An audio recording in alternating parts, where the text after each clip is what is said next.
everybody. First things first, we are going to be talking today about boundaries and peer pressure. Later on in the lesson, in a second video, we're going to be talking about internet safety.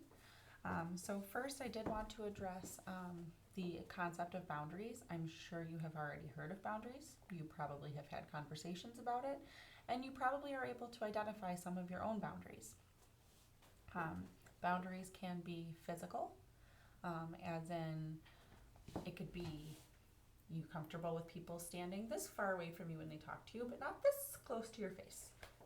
Or when you are walking down the street, somebody could be 3 or 4 feet behind you, but you don't want them to be 1 foot behind you and practically touching your purse or backpack. Physical boundaries could be in relationships where you're comfortable with hand holding or kissing, but not anything else. Boundaries could be present in friendships where you're okay with like linking arms or sitting next to each other, but you don't want any other kind of physical contact with them. Boundaries can also be emotional and mental. I think a lot of people forget about that, especially in high school when you're trying to make friends and maintain relationships.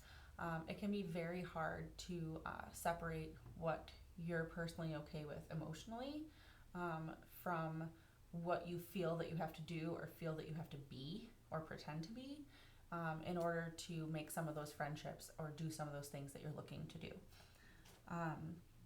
So it's very important to remember that you are allowed and should have emotional boundaries as well. Maybe it's concerning a friend ditching you. Maybe one friend has ditched you or canceled plans on you once and they apologized and felt really bad, and that was fine. But another friend canceled on you 3 days in a row and you felt really disrespected and you're like, this isn't the kind of person that I want to try to hang out with if they're constantly going to cancel on me.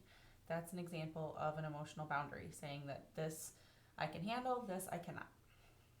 Maybe there's a nickname that only 1 or 2 of your friends can call you, but you don't want anyone else using it. Maybe it's got to do with what somebody can say to you if you're arguing. If somebody raises their voice, maybe that's okay for you, but if they swear or curse at you or call you names, then that's not okay, and that's something that, like you're saying, I'm not going to maintain that friendship or try to rebuild that friendship after that.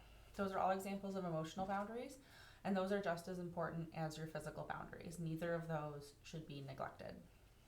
And the reason for you to be so strong about your boundaries and to really know what you are and are not comfortable with is because of the word that everybody probably says to you all the time, which is peer pressure. It is most prevalent in high school. This is the time when you have more freedom.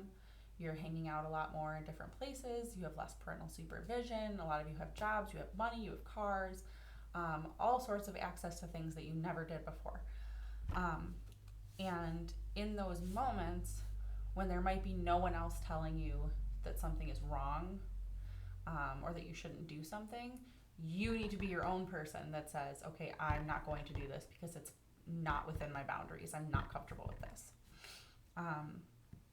And if you don't make those good choices and have strong boundaries, you can end up with really big consequences down the road. I'll give you an example. One young lady who I know, she's not from this area, she was 13 and she sent a picture of her chest to a boy that she liked. And he took that picture and he sent it to everybody in their grade. This ended up involving the police. It involved a restraining order. It involved changing schools. And it was just a very traumatic event as it unfolded for everybody involved, for her family, for the kid's family, for her relationships with her teachers, her peers. It was just really, really awful, and it all stemmed from one poor decision that she made to cross one of her boundaries and do something that she wasn't comfortable with because she thought that it would earn her a relationship she wanted. So it's very important to look at the long-term consequences of something that you might do that's crossing your boundaries because of peer pressure, because I can guarantee you whatever consequence comes later is a much bigger deal and is going to cause a lot more problems and a lot more heartache than that short-term loss of maybe not impressing that person or not looking as cool as you thought you would. Another thing that's really important with that is it doesn't just extend to romantic relationships and friendships. It can extend to bullying as well. It doesn't have to be intimate in nature. It can have to do with pushing, hitting, slapping, kicking, spitting, anything like that that is a rude and disrespectful action of one person to another. Pretty much the main three things are: you don't do it to anybody else. If anybody does it to you, you immediately tell an adult. And if you see someone doing it to someone else, you still immediately tell an adult. Please do not be one of those people who stands on the sidelines and watches someone else do something bad, because you are just as involved. If you stand there and see something terrible happening and you don't say something.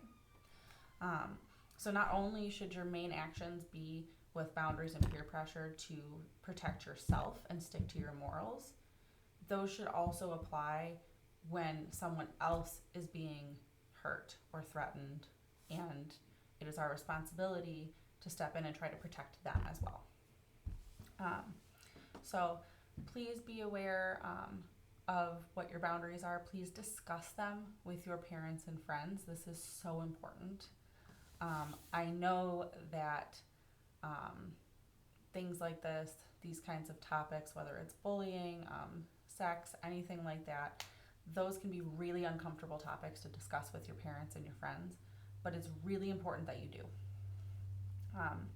Because a lot of people who abuse other people, whether it's physically, sexually, emotionally, mentally, they encourage them to keep that information secret because they think that they might tell you, oh, well, I'll tell everybody what happened if you tell on me to your parents, or I will send pictures of you here, or I will do this, or I'll hurt your dog, or anything like that.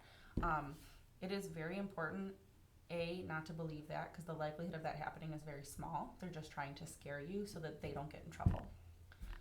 You need to take that power away from them and tell anyway.